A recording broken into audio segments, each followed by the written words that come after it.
दोस्तों नमस्कार, मैं अजय कुमार वर्मा, एसएनडीबीसी। तो आज का यह वीडियो जो है दोस्तों, ये खास करके जो फार्म बनाते हैं फार्मर भाई हमारे, उसके ऊपर होने वाला है। तो मैं इस प्रॉब्लम से झेल चुका हूं, इस प्रॉब्लम को मैं झेल चुका हूं। तो वही चीज मैं आज आप लोगों को बताने वाला हूं कि यदि किसी भी फार्मर के मन में ये चीज है कि भाई मुझे ना सस्ता पोल्ट्री फार्म बनाना है, तो वो फार्मर भाई हमारे कैसे सस्ता पोल्ट्री फार्म बनाए कि वो मजबूत भी रहे। और साथ ही साथ में दोस्तों, ये जो आंधी और तूफान आ जाया करते हैं जिसकी वजह से फार्मर का बहुत ही भयानक तरीके से नुकसान होता है, वो नुकसान ना हो। क्योंकि दोस्तों अभी भी मेरे पास एक कच्चा फार्म है, ऐसा नहीं है कि मैं सिर्फ हवाबाजी कर रहा हूं। मेरे पास कच्चा फार्म आज भी है, पक्के फार्म भी है, और साथ ही साथ में मेरे पास कच्चा फार्म भी है। तो कच्चे फार्म से मैंने भी अपने जिंदगी का पहला जो मेरा फार्म था वो भी कच्चा फार्म था। और मैंने कैसे बनाया, कैसे उस फार्म को मैं 7 सालों तक कंटिन्यूअसली उसको रन किया, उसके क्या क्या मेंटेनेंस होते हैं, ये बहुत सारी चीजें मैं आपको बताऊंगा इस वीडियो में। सबसे पहली चीज दोस्तों, होता क्या है ना, जब हमारे फार्मर भाई कच्चा फार्म बनाने जाते हैं ना, तो वो एक गलती बहुत बड़ी कर देते हैं, जिसका खामियाजा क्या होता है दोस्तों कि आंधी और तूफान जब तक नहीं होता है तब तक तो वो फार्म चलता है बराबर। लेकिन जैसे ही आंधी और तूफान का कहीं मुकाबला हो गया फार्म से, तो फार्म क्या होता है, टूट जाता है। और टूटता भी है तो कैसे, 1% भी खड़ा नहीं बचता है वो। तो इससे आंधी और तूफान में ना टूटे, इसके लिए आपको क्या करना है वो चीज मैं बताता हूं दोस्तों। सबसे पहली चीज दोस्तों, जब आप फार्म बनाने जाते हो ना, और आपके मन में होता है कि भाई सस्ता फार्म बनाएंगे, सस्ते फार्म में आपके पास बजट की कमी है, तो आप भी सोचते हो कि थोड़ा बना करके काम शुरू कर लें। लेकिन दोस्तों इतना भी सस्ता नहीं करना है। आप क्या करो, मैं बता रहा हूं जुगाड़, जिससे फार्म आपका आंधी तूफान को झेलेगा, बराबर झेलेगा, कोई दिक्कत नहीं है। या तो दोस्तों आप लोग जो बीच में जो पिलर होते हैं ना, उसको या तो फिर सीमेंटेड करा दीजिए, और नहीं सीमेंटेड करवा पाते हो दोस्तों तो उसको ना ईंटों का करवा दीजिए। सीमेंटेड वाला करा दोगे और अच्छा रहेगा, क्योंकि वो ना और ज्यादा अच्छा टिकाऊ भी होता है। तो बीच का फार्म आपको फार्म के बीच में जो जहां पे आपकी बीच का सपोर्ट रखा जाता है, जहां पे दोनों फार्म ऐसे आकर के जुड़ते हैं, वो हमेशा पक्का रखिए। और नीचे जो है उसको काफी अच्छा, मतलब वो बनाइए, स्पेस बनाइए। इसके बाद वहां से जाली बना करके अच्छी तरह से चटाई बना करके तब उसकी ढलाई करवाइए, ताकि आंधी और तूफान जब आता है दोस्तों तो वो उखड़ करके गिरे ना। ठीक। अब इसके बाद बारी क्या आती है दोस्तों, कुछ लोग ऐसे हैं जो साइड में जो जहां पे फर्क जो छप्पर होता है, अपना छप्पर ऐसे आता है ना, तो ढलान साइड का जो ये पोर्शन होता है दोस्तों, यहां वाला जो खमिया होता है साइड का, उसको क्या करते हैं कि उस खमिये को बहुत सारे लोग लकड़ी का कर देते हैं। लकड़ी का, हम ये नहीं कह रहे कि उसको भी आप इसका बनाइए, लेकिन दोस्तों लकड़ी का खमिया नहीं करना है। अब आप पूछोगे क्यों, क्योंकि मुझे पता है ये चीज, मैं किया हूं और मैंने इस प्रॉब्लम को फेस किया है। तो मुझे पता है कि अगर आप लकड़ी का खमिया लगाओगे ना, नुकसान होगा। क्यों नुकसान होगा, क्योंकि दोस्तों साइड में ना बार बार आप कहीं चूना डालते हो, कहीं सफाई करते हो, तो उस टाइम पे क्या होता है, और बाहर जब बारिश होती है तो भी वो गीला होता है, तो वो ना खमिया, लकड़ी का जो खंभा होता है वो जल्दी से सड़ जाता है, लकड़ी वाला। तो उसको, वो जो लकड़ी वाला खंभा होता है दोस्तों, उसको क्या करना है कि उसको आप पके हुए बांस का जो शुरू का तना होता है ना, उसको लगाएं वहां पे। वो भाई साहब मैं बता रहा हूं कि मैंने देखा है ना, 7 सालों तक कंटिन्यू चला है पके वाले बांस का। वो अगर कच्ची लकड़ी या कच्चा बांस लगाओगे तो जल्दी से उसमें दीमक लगेगा, और भी कई चीजें होंगी जिसकी वजह से वो ढह जाता है। तो इस चीज का ध्यान रखिए।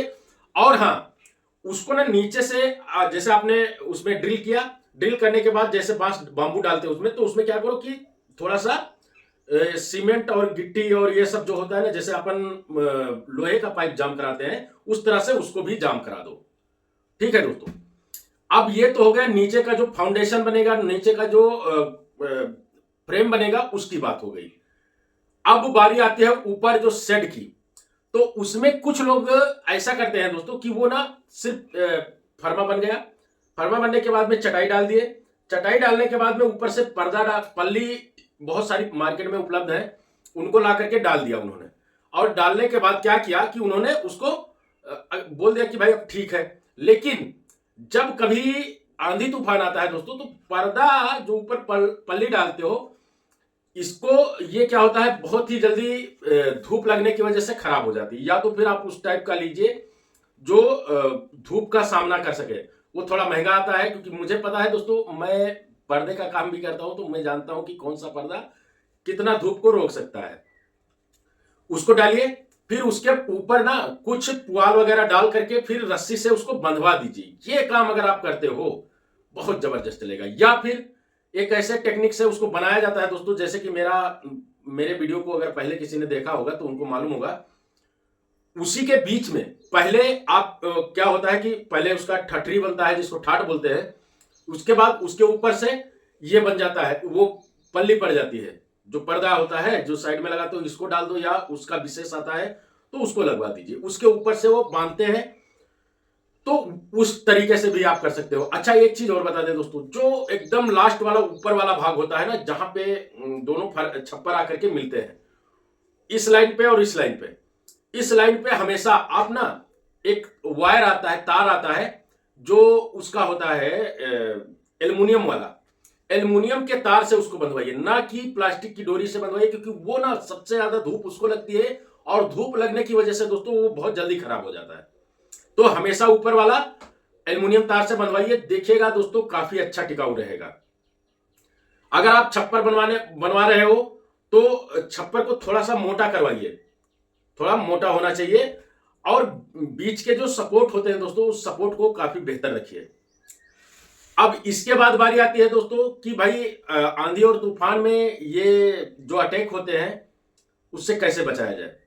तो दोस्तों, जब कभी भी आंधी तूफान आने वाला हो, या मान लीजिए कि आंधी तूफान आ गया है और आप फार्म पे हैं, तो हमेशा उस साइड का पर्दा जो है, जिधर से आंधी तूफान चलता है, या तो खूब अच्छे से उसको पैक कर लीजिए।